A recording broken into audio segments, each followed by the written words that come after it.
He was part of an experiment, a radical experiment. His name was Haji Ali, or known by his government name, Philip Tedrow. It was an experiment to replace all the horses in the West with camel. Yeah, just take a minute to examine the Old West, but with camels. A cowboy and his camel. A team of camels pulling the wagon. Stagecoach pulls up in front of the saloon, pulled by camels. Little kids, instead of wanting ponies, would want calves. That's what you call a baby camel. So why? Who thought of this? What happened? Why don't we have any camels? Aside from the ones at circuses and zoos, currently in the United States.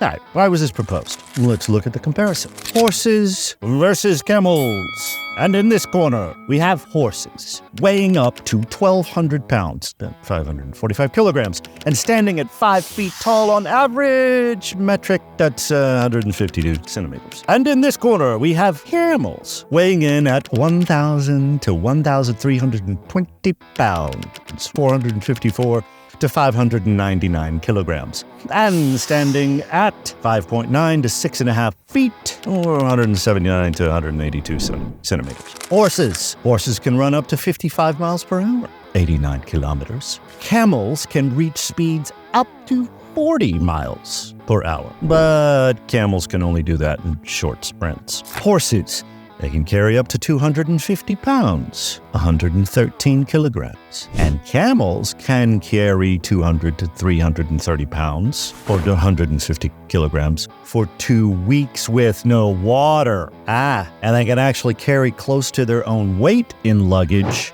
if water is readily available. Horses, they live up to 25 to 30 years, whereas camels live about 20 years. But in the wild, up to 50 years. 2 weeks with no water. And the winner is... Well, you know who ultimately won. But okay, all right. So whose big idea is this? Who proposed this? Well, the Secretary of War. At the time, it was Jefferson Davis. He was trying to figure out a way to win at desert warfare and supply his troops out west. The United States had just acquired a large swath of land from Mexico. Jefferson Davis, he passed a bill in Congress, and that gave him ample funds to purchase 77 camels and hire camel drivers to start the informal camel corps. That's when Haji Ali comes in. Haji Ali, whose real name is Philip, chose Haji Ali after making the pilgrimage to Mecca, and he chose that name. Haji Ali, but actually Americans couldn't pronounce it, so they called him Haji Ali. He came to America to seek his fortune, and having camel wrangling experience, he thought he could become the original camel cowboy. Gold had just been discovered in California a few years earlier, and what a great time to get on some camels, hire some fellow camel wranglers, including his brother, and head out west, conquer camel style. So what happened? Well, the U.S. Army Camel Corps, and it was never really actually titled that. That was the name that caught on in the stock. When they arrived in Texas, they were laughed at. But when the soldiers actually saw how much the camels could carry, the laughing stopped. Not only could these animals carry a huge load capacity, they ate the local vegetation. But other animals would not eat the cactus and spiny prickly plant that the camels would eat up. And they were eating while they were carrying supplies for the other animals, horses and mules that were not as resistant or crafty.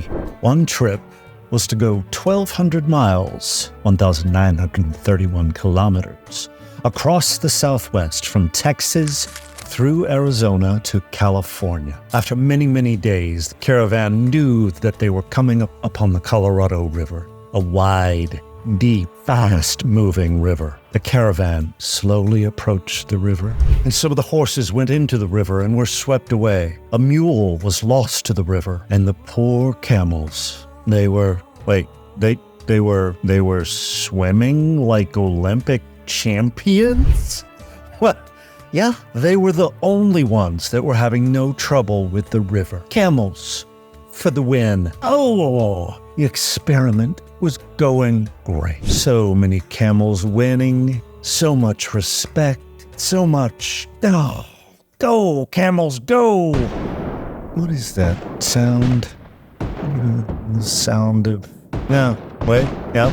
That's the sound of war. The Civil War that had just begun. Well, everything was going so well. Military, they had other things to focus on, and the West was left to those who wanted to forge the trail on their own. The Camel Corps was disbanded. Funding fell apart. Camels were either auctioned off or set free into the wilds of the Old West. It didn't help the camel experience that the railroad was being rolled out, and caravans were becoming obsolete. Haji and his brother took some of the camels, and they helped with mining expeditions, and they actually became so famous that they got a folk song named after them. Hi Jolly was a camel driver long time ago. Followed Mr. Blaine on way out west. Didn't mind the burning sand in that godforsaken land, but he didn't mind the pretty gals the best.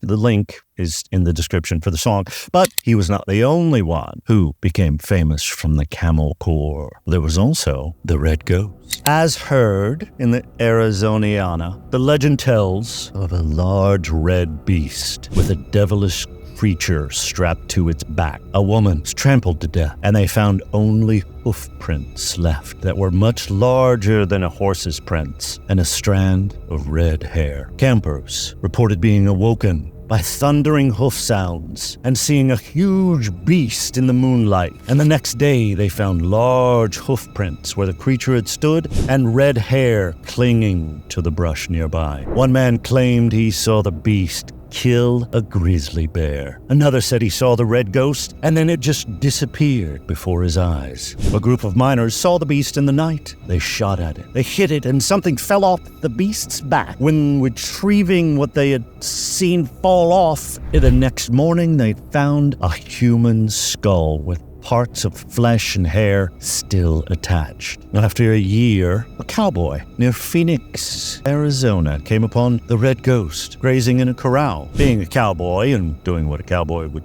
do, he tried to rope the beast, but the Red Ghost charged him and knocked him off his horse, and the horse fell to the ground. Now, the cowboy took note that on the back of the camel, there was a skeleton of a man tied to it in a riding position. And only a year later, a rancher would end the Red Ghost tale by shooting the ghost, and upon close inspection of the body, he found the cowboy skeleton strapped to the back of the red-haired camel, missing its head. Joe, where are the camels now? They're mainly circuses and zoos. Very few are privately owned. Never really caught on. And culturally, the horse is king of the West. We'll never know how the West could have been won by camels. We just have larger than hoof prints, folk song, and stories that live on. Swim on, camels, swim on.